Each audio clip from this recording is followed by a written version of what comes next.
BDF chased by Guatemalan armed forces in the Sarstoon. We'll show you the latest encounter in Belizean waters.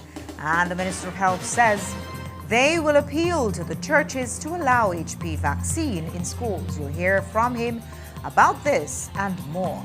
Also, a man loses 4 dogs and thousands of dollars of investment in minutes after a killer bee attack. Plus, the Belize Bus Association says they want in on the electric bus pilot project. But the Minister of Transport says it's not up to them. You'll hear from both sides.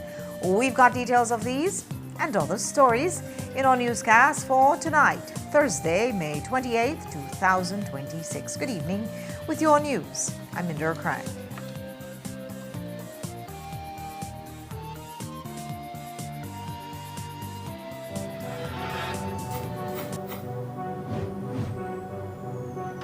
Belize, you're watching the Nation Station, Channel 7.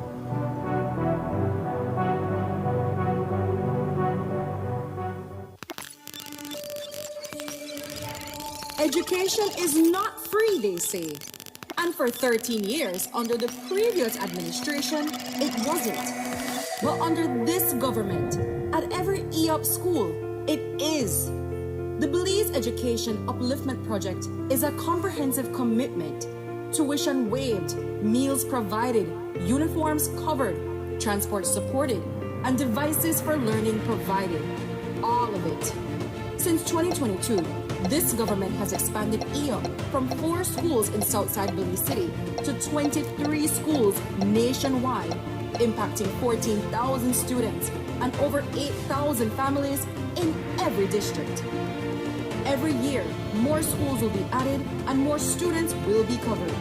The expansion continues because every Belizean child is deserving of this investment. At EOP schools, no student is left behind. No family is forced to choose between food and education. That is what free education looks like.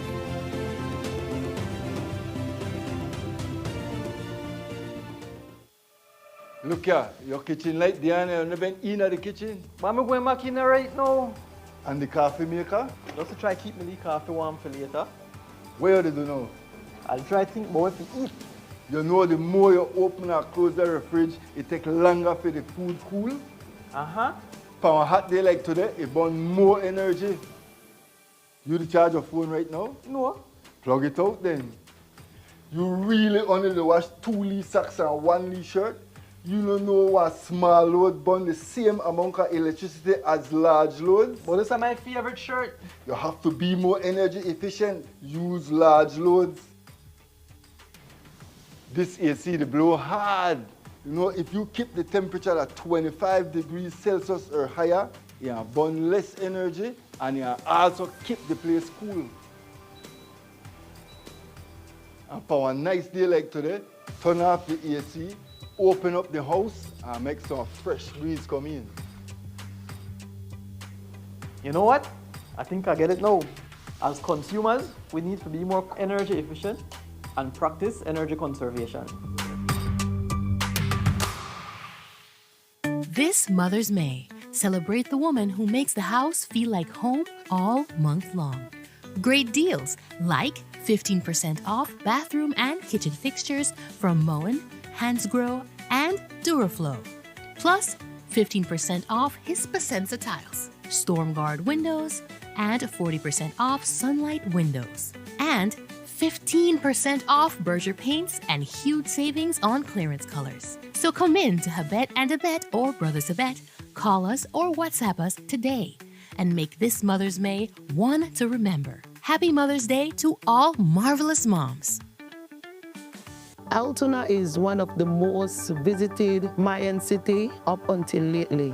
The adjacent communities have collaborated together to see how they can get a space here that the wood carvers could actually market and sell their product. Not having the POS machine in the past, we have lost a lot of sales. Atlantic Bank helped supported our business, giving us the opportunity to get the POS machine. Now with the POS machine, we are able to do more sales, and that will, also bring more finance to our families. Atlantic Bank, building the future together. They're not just cigarette, vape, hookah, cigar, and all kind of tobacco product, Lego, dangerous smoke, and toxic chemical. When you smoke or vape, that cloud then not disappear. It turn into second-hand smoke and third-hand smoke where people wrong your breathing. That kind of smoke that could cause cancer, diabetes, lungs disease, or heart problems. It could kill anybody who get exposed to it. If you smoke or vape, go outside, far from people. Everybody deserves to breathe clean air. Electricity is essential for everyday life, but behind every outlet, a lot is happening to bring you safe, reliable, and sustainable energy. Let's start at the beginning. Independent power producers across Belize generate electricity using a mix of renewable and non-renewable resources. Electricity travels across a network of high-voltage transmission lines capable of transmitting electricity across long distances. Electricity then reaches your nearest substation, where it is adjusted to a lower voltage, making it safe to travel on the distribution lines you see in your community. From there, electricity makes its final journey from the distribution lines to your home, providing you with safe and reliable power when you need it. We continue to serve you. Play Tune Marketing and Road Boy presents Road Boy Ultra Fest 2026. Sit down, she a back. She want that. Saturday, May 30th at Belize Airport Authority in Belize City. Hosted by the energetic international Noah Power. Opening act by the Soca Princess herself, Nyla Batman. I've been patient and I've been waiting. And the main event out of Jamaica with all the dancehall hits, Valiant. Come here, make me give you one quick round. Touch up, call my name, some girl only pretty pan holiday. Valiant. Hey, Valiant. Speechless. I feel make her catch a deep breath. She said, It's Road Boy Ultra Fest 2026, Saturday, May 30th. Put a little pressure on me and so you're brawling. Tabadine. Road Boy Ultra Fest 2026. Nando's Wholesale is the distributor for the full line of Badia spices, including the original complete seasoning, the perfect combination of ingredients and spices prepared to enhance the natural flavor of your favorite foods. Also, cinnamon powder for all your desserts, fruits, and beverages, and as special dishes. All these are available in commercial sizes or restaurant packaging. Nando's products are available at your local retailer or contact us at 222-5000. From Corzal to Toledo, Nando's is proud to be serving Belize as its #1 wholesale distributor for over 35 years.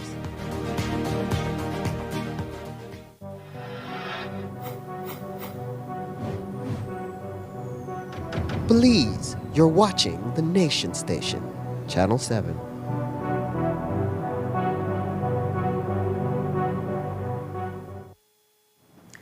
Soldiers of the Belize Defense Force had yet another encounter with the Guatemalan Armed Forces in the Sarstoon. While the Ministry of Defense has not issued any details, this video taken by one of the soldiers shows them being followed inside Belizean water for several minutes. But before the chase, the soldiers warned the GAF that they were in Belizean waters and asked them to keep their distance. During this time, the Guatemalan soldiers kept repeating to speak to them in Spanish. Here is a snippet of that back and forth. Cali, that you are in Belizean waters. You are approximately aguas interiores de la República de Guatemala. Retírese hacia su posta. 300 meters in Belizean waters. At grade 16 Quebec. Papa 0 2 9 4 5 1 8 1 7 5 8 2 9 7. Please keep a safe distance. We request that you respect our national sovereignty and territorial integrity of Belize. Please maintain a safe distance and avoid any provocation, actions that could escalate the tensions between both nations.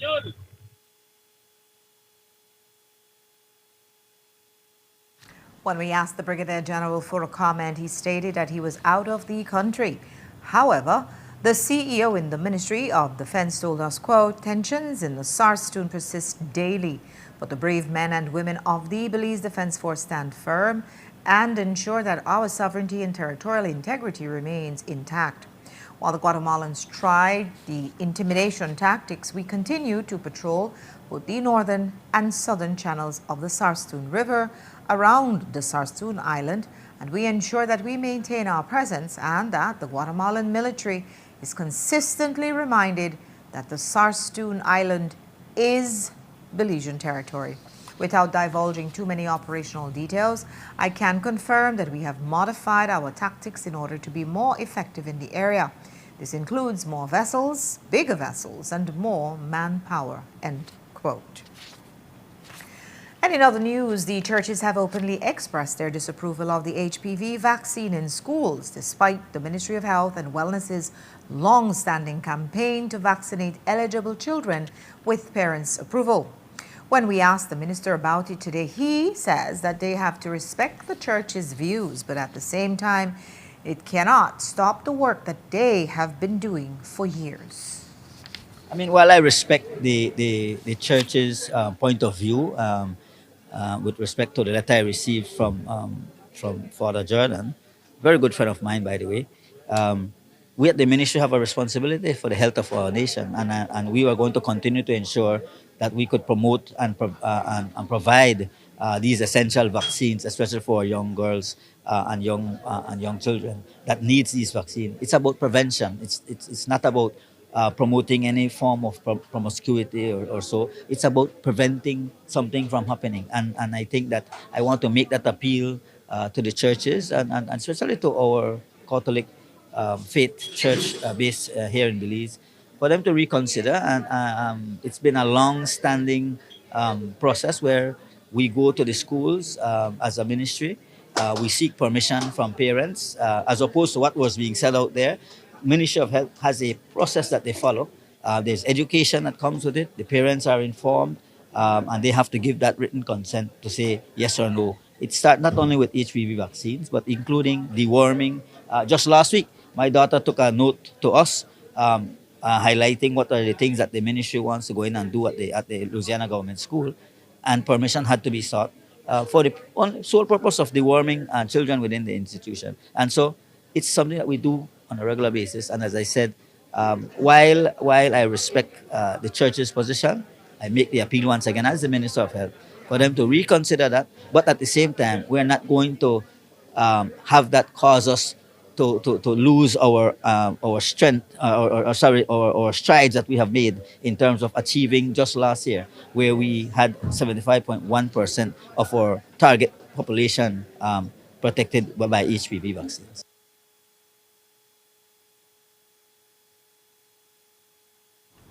And from that virus to measles, last week the ministry briefed us on the measles outbreak that they were investigating after receiving reports of persons with symptoms. They told us how it arrived in the country and how the cases were being dealt with. Today, their acting deputy of Director for Public Health and Wellness gave us an update on the situation. So currently, up to today, we have only identified 12 cases in Belize. They were in 4 different clusters. Thankfully, the last case was about 2 weeks ago. However, we maintain heightened surveillance and vigilance in the whole country. And we keep encouraging everyone to look at their vaccination record because we do have a regional outbreak happening. Guatemala and Mexico specifically have very high cases right now. We know we have a lot of people that travel.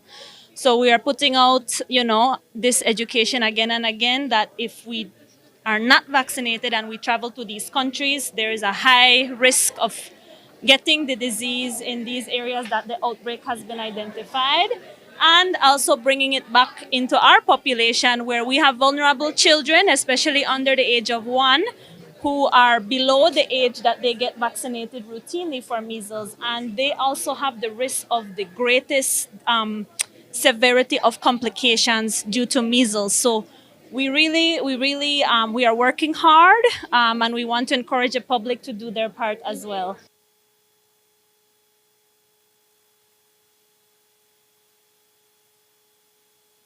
And Dr. Friesen says that they continue to push for people to get vaccinated as it increases their resistance to catching the virus from an infected person.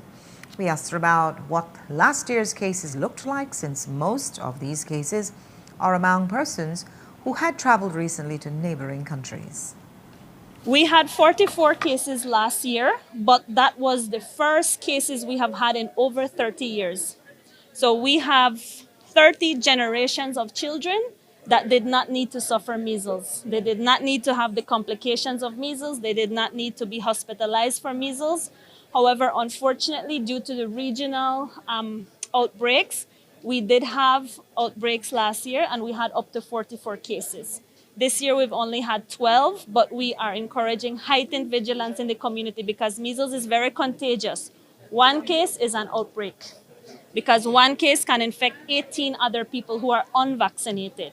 So the message is you need to be vaccinated, because if you do come in contact with someone with measles, which could possibly happen now due to the regional situation and the situation in Belize, then if you are vaccinated, you wouldn't get the disease. If you are unvaccinated, you are very likely to contract the disease if you come in contact with someone who's infectious. So get vaccinated, check your records. If you don't have a record or you're unsure, go in with the nurse, let them check your record. If we don't find a record, then get a vaccine, check your children, get them vaccinated, because that is the only way that this would not continue to kind of pop up in our country. Yesterday, we told you that there were reports that the cost overruns for the construction of the San Pedro Hospital had exceeded up to $15 million. And when we asked the Prime Minister and the area representative about this, both were unable to confirm the figure. When we asked the Minister of Health and Wellness today, he told us that it is a manageable figure and pointed us in the direction of the Ministry of Finance. I cannot speak about this figure that is being thrown out there, but I can tell you that additional works had to be recommended. I know through this, the Central Execution Unit from the Ministry of Finance, and they identified that where they needed to put in the parking lot, that's additional works that came in. I know through the ministry, the consultation that was done with PAHO and the visits that were done with PAHO, there are certain cold chain equipments that we had to put in. You know that the ministry has insisted as well that in terms of equipment, we will have a X-ray machine there, we'll have ultrasound, and we are going to add a mammogram in that facility. Those are things that we want to ensure that as a secondary care provider of service, that those equipments are there to provide efficient service to the Belizean people, especially those who live in San Pedro, who visit San Pedro. So there are many other things, of course, that comes along with as you're going and you're building. You realize, but there is a plan. There has been a plan that was in place, and some additions was required. Now, I don't know about the figures that is being shown out there, but I think that question could be directed to the Central Execution Unit at the Ministry of Finance, who will be able to tell you exactly what the overrun costs are. I believe that it's a manageable figure, but as a manageable figure, what's that figure? At the ministry, we are only responsible to ensure that the technical specs of the facility is being built the way it is been designed for. Any additional stuff that deals with financing, it's through the Ministry of Finance Central Execution Unit. So they are the ones that have to answer that question.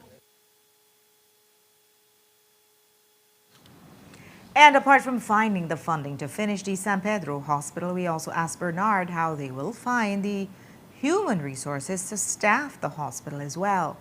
He assured us that a plan is already well underway. We at the ministry have already started the planning and the training, and so that we could have the people there. That's what our priority is, to ensure that the human resource are there whenever that hospital come to commission. Do you think you have enough human resources to staff that hospital? That's a big hospital. We are ready, as I said, we are already identified, and we are already in the process of doing all the training. In fact, if you notice, we have a couple people coming back that are on study leave that will fill in back the gaps that we have. But the ministry already identified where we're going to fill those gaps. As I said, our priority is to ensure that whenever this hospital comes to commission, we will have a workforce and the hospital will be very much efficient and functioning whenever that happens. And among other major projects, we also asked the minister for an update on the Belmopan Hospital, which will double as a teaching hospital. The project is being funded by Saudi Arabia, and according to the minister, tenders for construction have already gone out. That is in process. I can tell you from information I got just last week, the Saudis, the tender has gone out. I know that I think it was last week, or I'm not sure if this week or last week, that the tenders have gone out for the construction. As you know, this is managed through the Saudi fund, and there were two international bidders. I'm told that was how do you call it in that tendering process? They call where they pick the best two, and so those are the two that were put out contract for tendering, and then they have to bid for the construction of the hospital. So we are on target as well. I know it may have taken quite a time, but sometimes when you deal with these international agencies, it do take a process, and so. But again, that's another major milestone that we want. We want to see pretty soon groundbreaking of that facility, something that will also be beneficial to the people of Belize, especially in the region where we intend to serve the west and the south as a regional facility and a teaching hospital.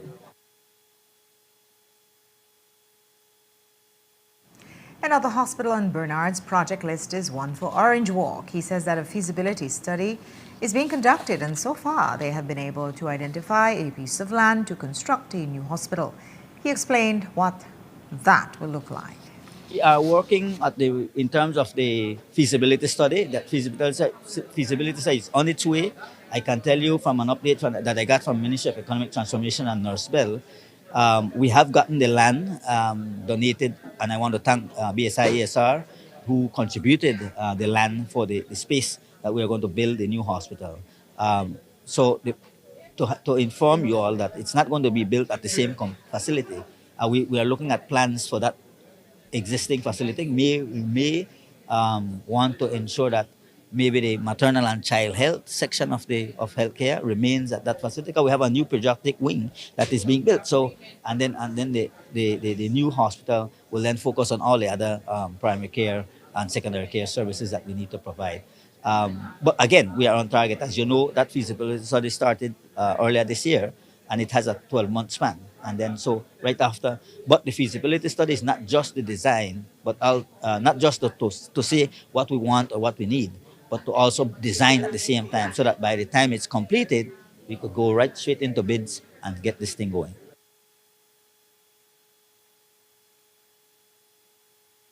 The new hospital for Orange Walk is set to be constructed within the vicinity of San Lorenzo Road.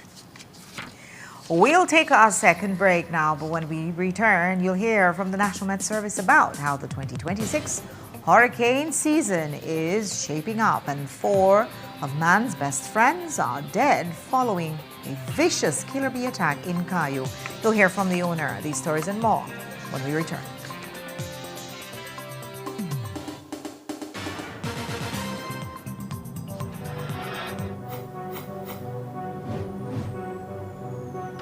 Belize, you're watching the Nation Station, Channel 7.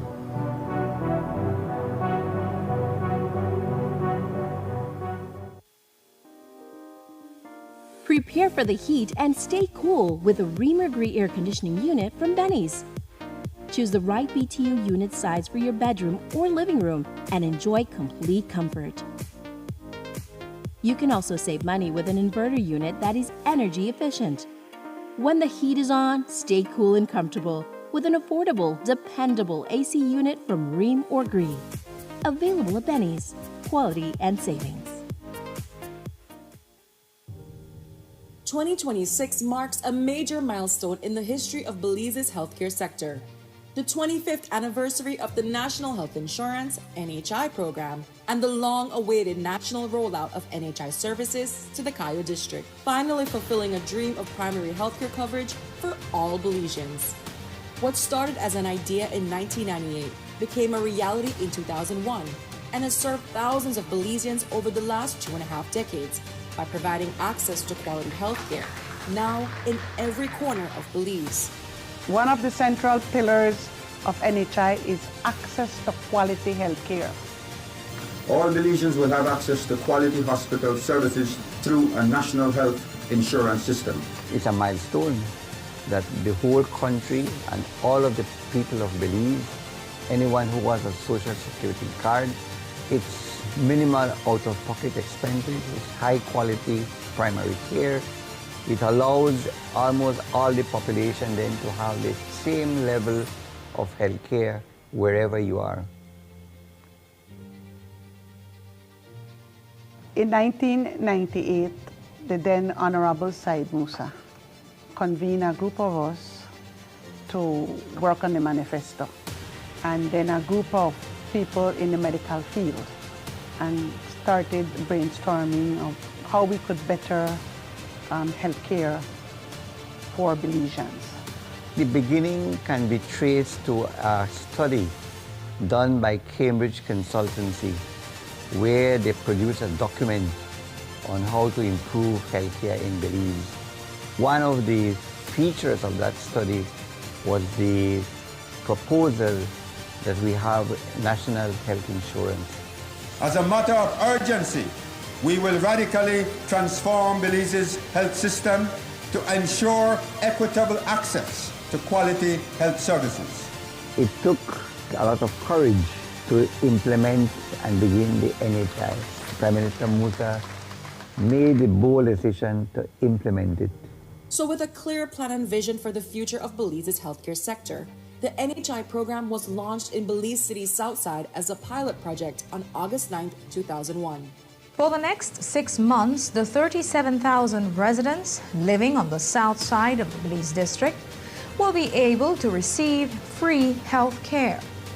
Prime Minister Said Musa, who cut the ribbon at today's opening, remains firmly committed to NHI. It will involve, as you no doubt have heard, the participation of 4 primary care facilities, 3 eye care centers, 5 pharmacies, laboratories, and 3 imaging centers in a new partnership between the public and private sector health providers.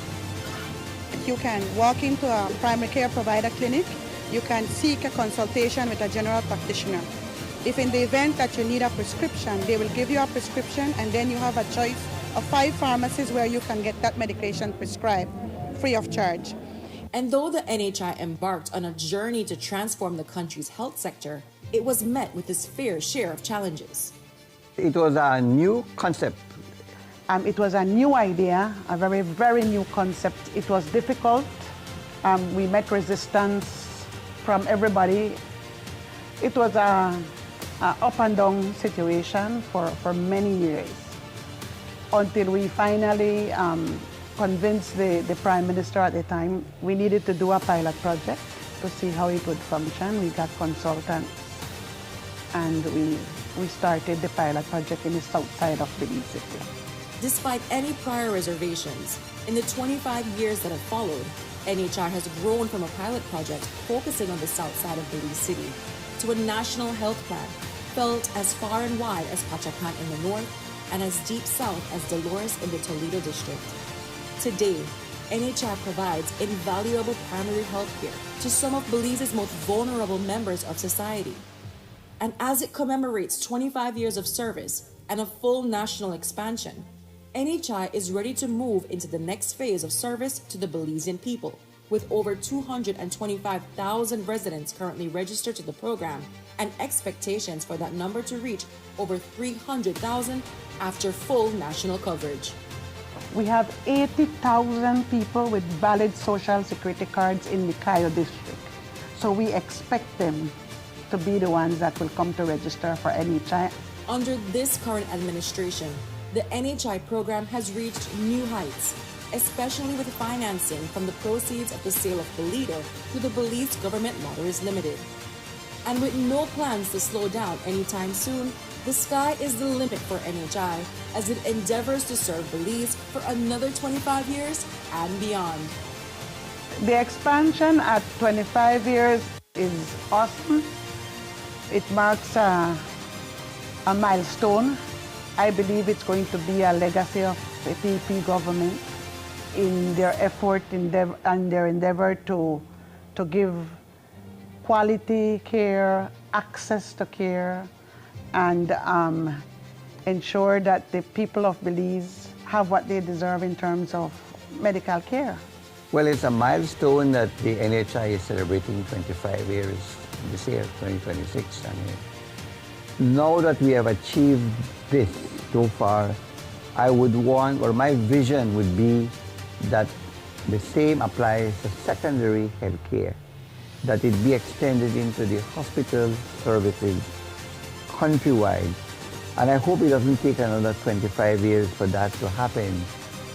The role of the social security system will be expanded to increase its contributions with the establishment of a national health insurance program. I think NHI is forever. It's not gonna go. It might change. It should change. Our communities change, so the way we serve them has to change. But the concept of NHI, the concept of having universal coverage of primary health care for our Belizean people is here to stay. NHI, an enabler of quality health and wellness for all.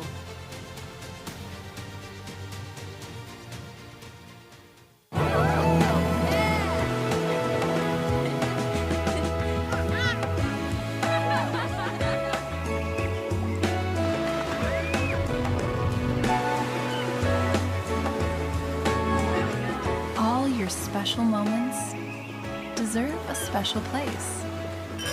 Book now and save 50% on accommodations and 20% on spa, only at Naya Resort and Spa. Nokche Adventure Park came about from the birth of COVID. Everything was on pause for tourism. So we decided, let's do something different. We got 10 bikes, 10 ATVs, and we were just doing ATV tours. Shortly after, we were approached by the cruise lines. We agreed to work with them, and from them, it just started growing. We set up the chocolate tour first, and then from there, we went into the culinary experience with the different Mayan cultures. We have the gift shop, the cooking class, the shaman, and the healing, and it just all came together. When you reach a certain point, you need investors, you need partners to come into your business. Atlantic Bank does make it easy. Even my 7-year-old could do it. Atlantic Bank, building the future together. Wake up to positivity and inspiration. It's a fresh and diverse twist on your mornings. Tune in to Sun Up on 7 every weekday morning at 6:30 a.m. right here on your nation station, Channel 7. It's the morning show you don't want to miss.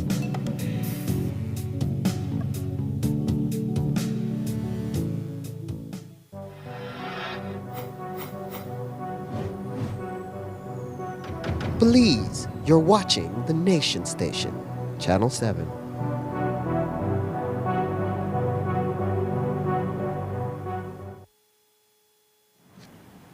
Belize is preparing for the start of the 2026 Atlantic hurricane season, which officially begins on Monday, June 1st and runs through November 30th. According to the National Meteorological Service, forecasters are predicting a slightly below normal season with between 8 and 14 named storms expected to form in the Atlantic Basin. Of those systems, 3 to 6 could strengthen into hurricanes, while 1, 2, 3 may become major hurricanes classified as Category 3 or stronger. Experts say a strong El Nino is likely to develop during the season, a condition that usually suppresses hurricane activity in the Atlantic. However, warmer than average sea surface temperatures across the basin could still provide enough energy to fuel storm development. Despite the forecast for reduced activity, officials are reminding Belizeans that it only takes one storm to have a major impact on the country. NEMO and the Met Service are urging residents to review and update their emergency plans for families, businesses, and communities ahead of the season. One man in Cayo is grieving after watching helplessly as his dogs were stung repeatedly by killer bees sometime after 4 yesterday evening. Roy Perez said that he was trapped in his vehicle, unable to assist because the bees had stormed him as well. He added that now that Baja does not assist with bees removals, persons have to pay over $300 to get help. After this massive loss, he is now appealing to the government to start providing this service free of cost once again. I came by, I passed my yard, which is just across on the side. Everything was okay, my dogs were fine. I was away for like 10-15 minutes. I came back. When I came back, my dogs had been attacked or were under attack by killer bees. The worst thing is that I parked right in front of the gate, right close to where we are right now, and I couldn't do nothing. I had this silly, helpless feeling, seeing my dogs being killed literally, and I can't do anything because the bees were. The minute I parked, the bees came over the vehicle, and I couldn't even get out. So I just sat right there. I went back. I got a few more cans of fish spray, hoping that something would happen, and I came back and it was the same. Bees were all over the place. I saw the dogs being bitten, going down slowly, and until sometime later, one of the people who are in charge of doing that now privately, dealing with these bees, Mr. Maas, came by. I understand somebody called him. I think Eliu called him, and he came by. It was already late, but he came by. He went into my yard with the sprays and started to try to do something. The dogs were already far gone. So nothing could have been done at that time. I lost 4 dogs, 2 Rottweilers, and 2 females, a Cane Corso, and a German Shepherd. That's in the range of $5,000 to $6,000 worth of dogs. And I've invested a lot of money in these dogs. They're breeding dogs, or they were. These bees have been in this area since last week, Saturday. They were at my brother's house right around the corner, some of them. He called Mr. Maas. Mr. Maas came and dealt with the bees. He paid $350 for that. I think that approach needs to be revisited, or something has to be done, because in these times, $350 doesn't come easy for anybody. This thing, that this matter is privatized, needs to be revisited, because previously Baja, as I recall, was in charge of dealing with these situations, and that helped, that worked. Now that people have to pay $350, most people won't be able to pay. It's a huge loss for me. I can't even explain how I feel of my dogs. I love my dogs dearly. They're like family.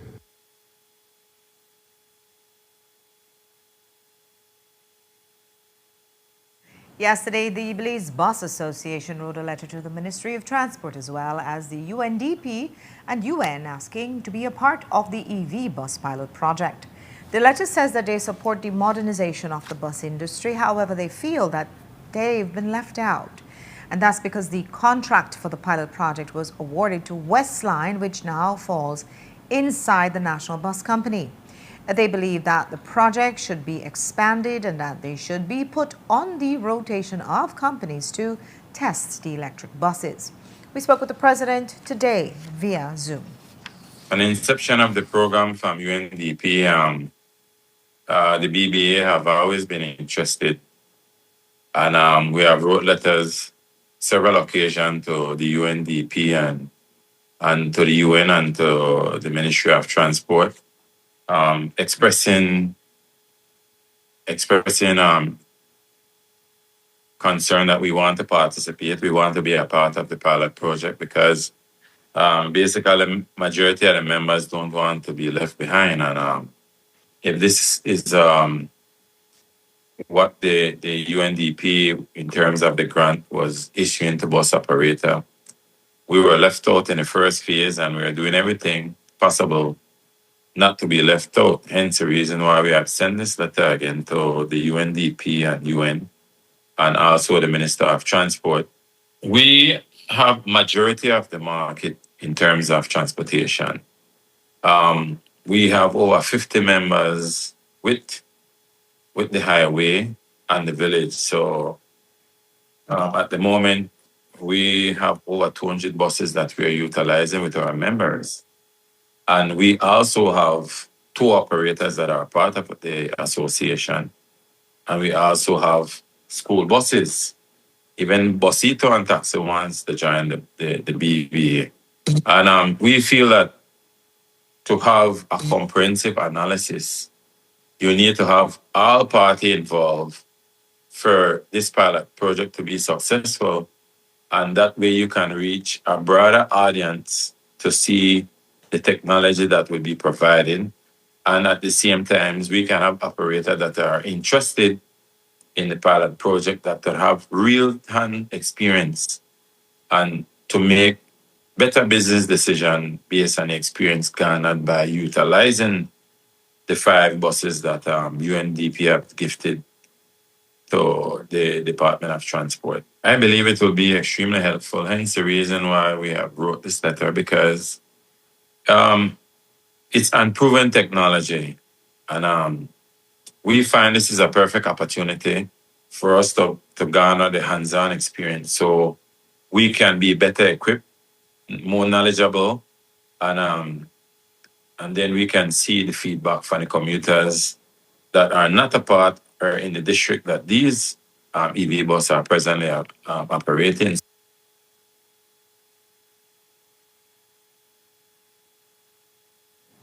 And when we asked the Minister of Transport about it, he explained that it's not up to them to choose which operators get the contract. Dr. Louis Zabani said that project is handled by the UNDP and the BBA would have to speak with them. He spoke to us via telephone. That process took shape, and ultimately Mr. Truk Westline was chosen for the project. Anything with respect to the project itself, they need to speak with the UNDP. I would prefer to interpret it as them coming into the light to recognize that our future in terms of the independence of Belize from the vagaries of international world prices for fuel is along the lines of a transition to electric vehicles. I would also like to add that the presentation yesterday by the UNDP of the project funded by the EU was an excellent presentation. They shared all the data that was gathered from the pilot up to this point. And I think that any operator who would like to transition can use that kind of information to do so. You don't have to go through a pilot. The idea of the pilot is really to gather the data so that other operators who were not necessarily in the pilot could benefit from that. In that way, do you feel like they're trying to just pick a fight or using this as an excuse? Because there are many bus operators within the National Bus Company as well who were not selected to do this project, and many of them don't have electric buses, but they're saying, we can't invest in this thing unless we use it ourselves. That doesn't really seem very fair. Well, yeah, I think it's in a sense trying to have your cake and eat it too, as we would say.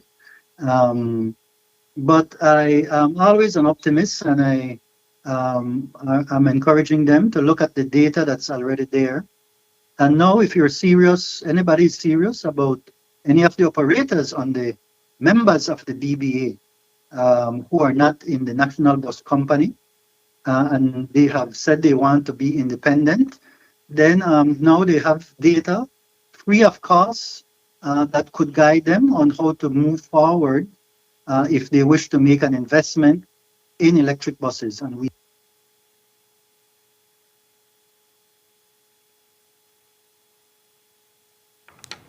Zabani added that he has already informed Jones about this. Last week, we told you that the Ministry of Immigration has reported the embezzlement of hundreds of thousands of dollars to the police department for further investigation.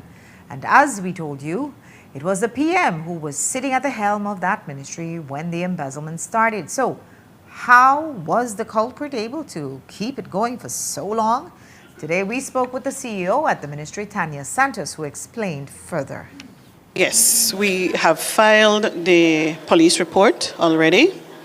On that situation, we used, what evidence we have encountered from the preliminary investigation, and we have since filed a police report and expect that they will conduct a criminal investigation. We have also requested of the audit department for a full audit. They have committed to supporting us with that, and we're just working on the timing for that. Would you be able to speak as to how something like that could occur? But would you be able to tell us how something like that could occur? What would be the failures of the department along the way? We encountered as far back as early 2025. The audit will be able to determine if it goes beyond that. Several factors. One is, somebody just wanting to act criminally. First of all, you have to have that mentality. But we also have to look at the supervision that's taking place there and how strong that supervision has been. And also training. We need to constantly be training officers on what they need to watch for, what they need to monitor, what they need to check regularly, how to work with difficult situations when it comes to financing and being on the top of your toes with that, monitoring everything. So it's a combination of factors. So we know that there's a chain of command. Everything cannot be left up to the CEO to monitor. And so is there a probability that it could have been a ring of persons that executed this? It's possible. For now, our preliminary investigation has identified for sure one person. But the audit and the criminal investigation will definitely take a deeper dive and spread further and find out if anybody else was involved. How was it able to go on so long without the Prime Minister knowing? He was the former minister there, but how was it able to go on without him knowing? Well, because we were expecting that everyone was doing their job. That the supervisors were supervising, that the cashiers and the cash supervisors were conducting their duties diligently. We also, all these reports go to the Treasury Department. So it's just a matter of expecting due diligence that you're doing your job.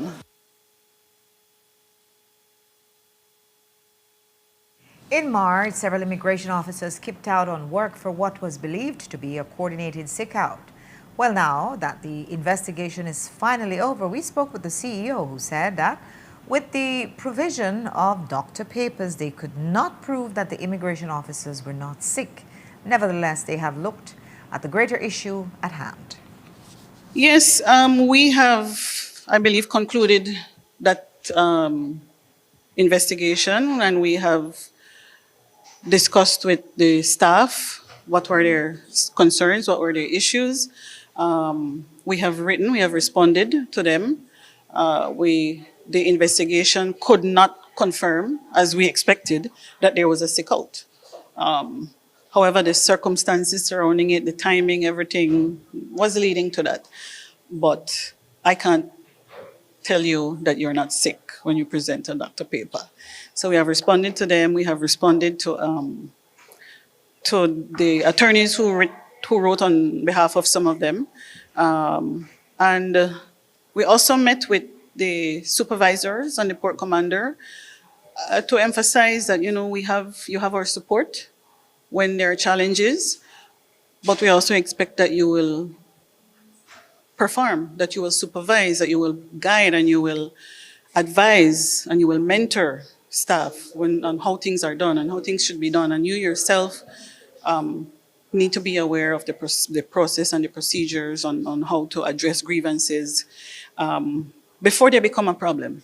Yeah. So everyone has returned back to work regularly? Yeah. Everyone is there.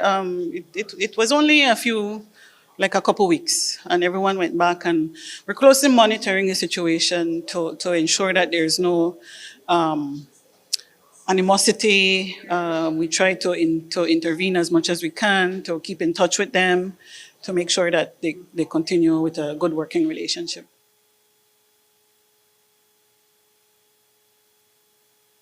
With school out for summer break, that means the mornings at the western border will be much lighter. The CEO says that while that program works rather smoothly, they have seen ways to improve. Well, that system is functioning very well. So there's not much that we need to change with that. Maybe a few glitches here and there. But for the officers, it's going to be a little relief because they don't have that rush hour per se in the morning. So it's going to be a little relief for them to have slower mornings for a little while. But like I said, we will be looking at, what are some of the glitches. There aren't many. We have systems in place that function well, and we'll be ready for the new school year.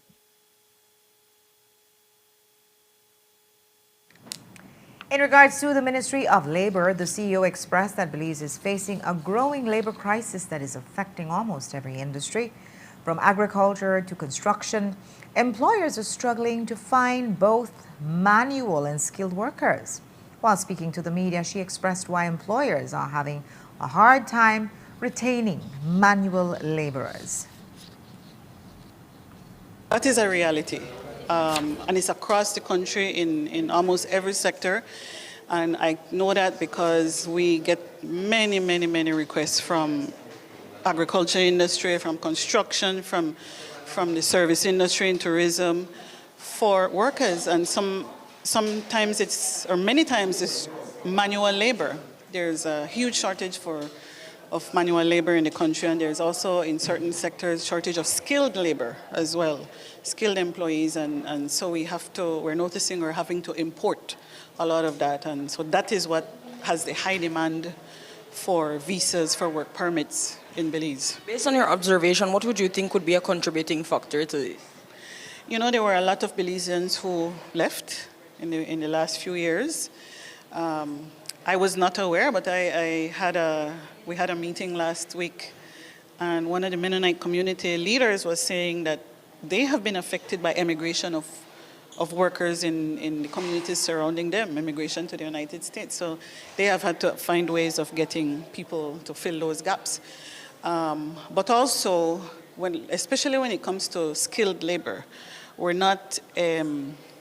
need to find a way to match the demands with the education that we're offering. And that's why we have here today also present the Ministry of Education. They're a key partner, and they have been involved and working with us. But also Belize is a small country. Our population is very small. Just within government, you go to different meetings, it's the same people you're seeing because we don't have the human resources. So it's a combination of many factors. And according to the CEO, a big part of this crisis is because Belizeans simply don't want to do the manual labor jobs. I think efforts have been made in the past to get Belizeans to do some of those manual tasks in the agriculture industry. It didn't fare off well, and I don't think it will now either. Getting people in the banana industry, coconut is a big one. That's their labor. That's where they go to. They have standing arrangements with Guatemala and with Honduras to bring in workers for manual labor. And now, even construction needs workers, and we're seeing worker demands and requests for workers in the construction industry in manual labor. And even in the medical field, we're seeing a significant increase in requests for doctors, whether from Cuba, Nicaragua, Guatemala. It's increasing. Yes, and I know that some of our doctors are actually leaving through the CSME, and we have maybe 3 or 4 doctors who have left recently. But with Belizeans not being able to fill the gap of skilled workers, immigrants have been doing the jobs. Despite this, concerns from the public have been raised whether the increase in immigrants presents fair opportunities for the average Belizean. Here's what the CEO said about that. Well, Belize is a welcoming country. You see our big tourism industry. People want to come here. And it's the same concept. Belizeans want to go to the United States. And we expect that when our people go to the United States or any other country, that they'll be treated fairly and they'll be treated humanely and seek the dreams and opportunities that they're going after. And it's the same idea that many of these people are seeking better opportunities. Some are running for safety, those are the refugees. Others are looking for just a better way of life. Many also have families here that came through the 80s and the 90s, and so they want family reunification. And the amnesty offered an opportunity for people who have been here a long time. Who have established roots, who may have Belizean children, to come out of the dark and be a part of the community, be a part of the economy, be able to contribute to the development of our country, because many of them are in the dark and afraid, and many of them are actually taken advantage of, as Beste had mentioned. Being permanent residents in the country gives you a status. And you can work legally, you can become a part of the Belizean society and contribute to the development of the country. Do you think eventually the ministry will need to look into putting a cap on this, being that it changes the entire demographic of the country? That's what it boils down to. The demographic of Belize will change. Do you think eventually that the ministry will have to put a cap on this? Mm-hmm. The demographic of Belize has changed over the years, and that is more of an ethical issue. You can't really stop people from moving. And as we're saying, we have a high demand right now for labor that we can't fill. Where will we get the labor? Do we stop our projects? We don't even if all the Belizeans who aren't working were to get a job in whether it's manual labor, whether it's a high-skilled employment, we still won't fill the gap. So we have to remain open-minded that there are people who can help us develop this country and we can manage that system.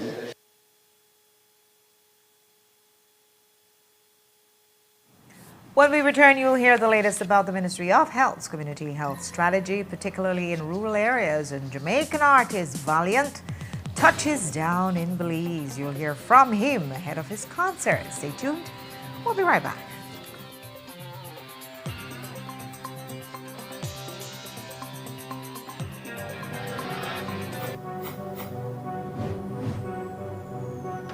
Belize, you're watching the Nation Station, Channel 7.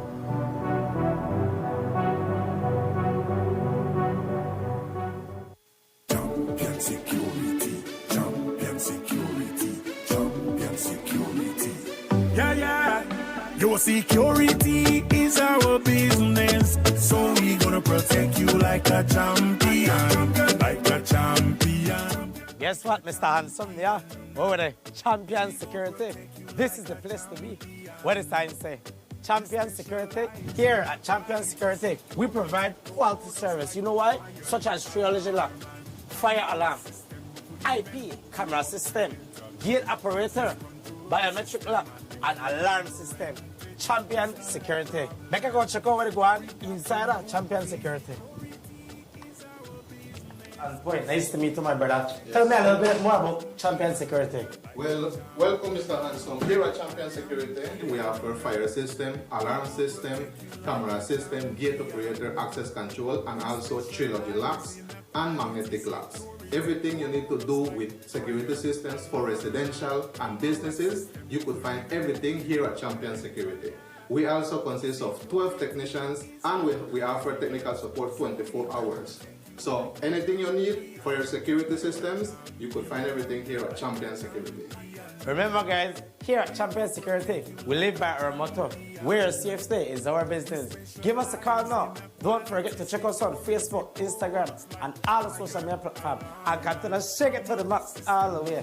Champion Security, the best place to be. We care for your safety. You want to rent it, it's not a problem. We got remote gate. The success of my business means a lot to my family, especially my brother, because I'm continuing his legacy, making butterfly art collages. it was very hard for me to receive payments. I had to go directly to meet the person I'm purchasing from and who I'm selling to receive payment. Because I opened my business account with Atlantic Bank, now I can make and receive payments online, and this has made my job much easier. Atlantic Bank, building the future together.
For 82 years, Holy Redeemer Credit Union has been making a difference in people's lives.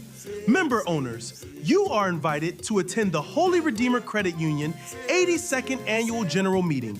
Join us on Saturday, May 30th at 2 p.m. sharp at the Belize Civic Center. Be present for your business meeting and hear important reports about the continued growth and strength of your credit union. Holy Redeemer Credit Union proudly boasts over 67,000 member owners, $876.1 million in total assets, $729.5 million in total savings, $146.6 million in total equity, and $31.7 million in total surplus. And this year, an impressive $26.7 million will be returned to member owners through dividends and rebates. Remember, to enter the venue, you must present your HRCU passbook and a valid ID. See you at the 82nd AGM of HRCU, Saturday, May 30th, 2 p.m. sharp at the Civic Center. Holy Redeemer Credit Union, making a difference in people's lives. Save, save, save. It will make you rich someday.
Belize, you're watching the Nation Station, Channel 7.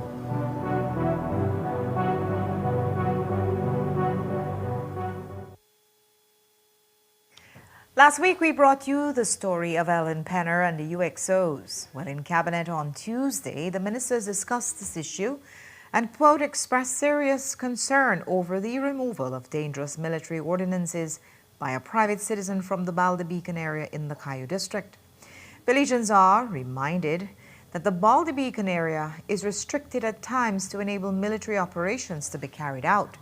Cabinet requested a full investigation to ensure that there is no further repeat of the incident, end quote. Additionally, Cabinet also endorsed a proposed concession agreement between the Department of Transport and the National Bus Company, which will establish a structure framework for the modernization of designated corridors under the existing transportation statutory regime. According to a press release, this will allow for the facilitation of investment by the NBC and will contribute to reliable and safe public transport. The Ministry of Health and Wellness, in partnership with UNICEF, launched its National Community Health Strategy today for 2026-2030. The initiative is aimed at providing more support and resources for our community health workers. Jo Marie Lanza was there and has this story. Our community health workers play a vital role in our rural areas, providing basic medical care and consultation for the elderly and those with young children. They help to bridge a gap for those who are unable to make the journey to a public hospital. And today, the Ministry of Health and Wellness launched a comprehensive framework to align policies, programs, and resources for these community health workers, a major milestone for these unsung heroes. So today is a milestone for the government of Belize and the Ministry of Health and Wellness. We are launching the first ever National Community Health Strategy 2026-2030. This is a 5-year strategy that aims to strengthen community-based health system, right? And by this, we know that the community health worker program is a main component of our community health system, right? The health system and public health transcends beyond the walls of our hospitals and our clinics. And this is why we are strengthening the community-based health system through the strategy. The strategy is guided by 7 strategic goals. Of these 7 strategic goals, we're talking about sustainable financing to support community health system, to support community health workers, right? Our community health workers are our eyes and ears in our communities, in our rural areas, in our hard-to-reach communities. We're also talking about strengthening the structures that make up community health and, of course, the workforce. And in this workforce, we have our community health workers, rural health nurses, public health nurses. We're talking about community engagement as well, community participation, and community empowerment. Very important if we do want to strengthen the community-based health system. There are over 200 community health workers countrywide, and one of the main objectives of today's strategy is to identify methods on how to retain these workers and formally integrate them into the health system and workforce. For Venicia Cho, a community health worker of Silver Creek, it means having access to more resources to carry out her duties. She has been a community health worker for the past 3 years. We've already been working along, so I know that it is another way for community health workers to be able to say, okay, they're looking after us, they're prioritizing community health workers. So I understand now that it is beneficial for our communities and other community health workers. I know that it's not easy, but we will continue to move forward. The community leaders put their trust in me so that I can be able to bring more access to healthcare in our community. So that is the reason why I continue. And then it is a little bit difficult, but as you continue and learn as you go along, it makes the work a little bit more easier. Because you get to know a lot more persons, and our health educators are always there with us, coaching us as we go along. The minister underscored the importance of the project and prioritizing these workers and all the lives they help in their respective communities. One of the important things, as highlighted in the presentation by Dr. Chell, it stems off our national strategic plan. And of course, strengthening, last year we launched the framework for community health, and now we are doing the strategy. so that we could strengthen. It's all about making sure that our community health workers have something that we could guide them with. At the same time, how we guide the improvement of health within the local communities, and they play a very significant role. So it's about giving them the impetus to be able to carry out their work effectively with the support of the Ministry of Health and Wellness, guiding them with the necessary tools and skill set.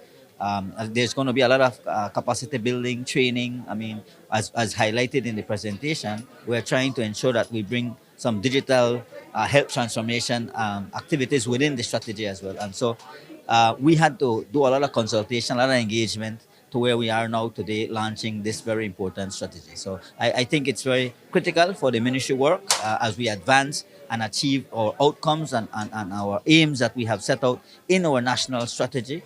And this just is part of that plan. Jomari Lanza, 7 News. Today, the Ministry of Immigration, Governance and Labor hosted a stakeholders consultation for the comprehensive review of the Labor Act. The Labor Act hasn't been adjusted for several years, and the CEO spoke to us about how they've been finding ways to improve it. Today, the Labor Department is having a consultation on the review of the Labor Act. That's a very old act that hasn't been changed in many years. Now we have a consultant or a consulting firm that is leading that process for us. And today we have representatives from the various sectors, from the unions, from employers, from government, who are present to discuss what they believe would need to be in the new Labor Act. How willing do you see persons to participate in events like this, and how open are they to discussing the things that they face in their own companies? I think they're very open. I think they've always been very open and have always demanded that things need to change when it comes to the legislation and certain policies. Even without this process happening, we know that there are many sectors and many stakeholders who have openly said what are their concerns. And so this offers a formal and an official opportunity for them to sit around a table or around many tables and offer their suggestions, offer their concerns, and a way forward. Our sugar industry is still recovering from the fusarium outbreak in the fields, affecting overall crop production in the past season. The 5Cs saw the need to assist the industry by providing them with the funding to plant clean seeds. And so today, ASR, BSI, and CERDI signed a contract with the 5Cs for $2.8 million towards this project. Here are the highlights from that event. So the signing ceremony today is marking an important milestone in the project implementation schedule, which is providing, it's 2 contracts signed between BSI and the 5Cs and CERDI and the 5Cs for a value of $2.8 million. And these contracts are enabling the provision of clean planting materials that would be used to establish both primary and secondary nurseries. As you know, the industry was hit extremely hard by fusarium. And as a result, the project responded based on the guidance we received from the sugar industry stakeholders that this was a critical element. And as a result, we got to work with the partners, and as you heard from the partners today, they're excited that we're here. And so this unlocks the process of starting to have that goal of 10,000 acres of land that will be planted across all of the associations with clean, disease-free seeds. Well, this year, this crop is going a lot better than last year. For example, we have produced more sugar than last year. The quality is a lot better. The TCTS currently is at 10.5, and last year it was at 11.8, which caused, of course, the sugar to be less. So right now we are over 67,000 tons of sugar produced, and over 712,000 tons of cane milled. Last year, of course, that was a lot less by this time. However, we do have challenges. The weather was one. We have had some rain earlier this crop season that we had to slow down, and we've had labor challenges. This year, we put in some mechanisms. We have more mechanical harvesting operations happening both from BSI and the farmers. The farmers were able to put a whole test group of mechanical harvesting, which is really keeping up right now the delivery at this point in time.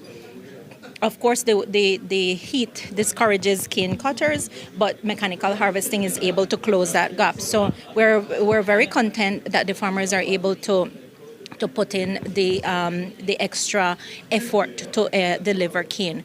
We have had some challenges with the boiler at the initial stages of the crop season, but the good news is that we have approved a project to replace a number of tubes within those boilers for the upcoming crop season. So ASR has invested in some of that, and BSI will execute, of course, for the next crop season. There's a lot of work to do in those boilers to get it to the standard. Yesterday, you heard the Belize Rural South Area rep discussing the San Pedro Hospital. Another major infrastructural project underway within Paris's constituency is the construction of a police station for Kikauka. As you recall, the project was in limbo a few weeks ago after Paris admitted that GOB had gotten an offer on the land. But after protests and petitions by the community, construction has resumed. Paris reassured his constituents that the project will be completed despite former failed projects in the past. I mentioned something here. I am quite appreciate the sentiment of the people, right? But rest assured that all the funding that is going to go for the police station the right way. And I want to remind even the public of the issues with the police barracks that was built in the last administration. It was supposed to have been a barracks that was used with $2 million to build the quarters for the police. And if you look at that building right now, it's not even worth $800,000. Where those funds went, we do not know. And let's remind that, I mean, that happened. If you guys and take a look at the police, the quarters where the living quarters, it's a terrible building. And that just was done like maybe just 2 years before the change of government. That is a shame. So I want you all to focus on that. You know, while the police station, we want to do something better for the police department. It didn't, and I agree and I support it. That's it. It's a pass. And the town wants their police station at the entrance of the town. That's fine. But just a reminder of history, of the wasted funds that could have been something much better for the police department.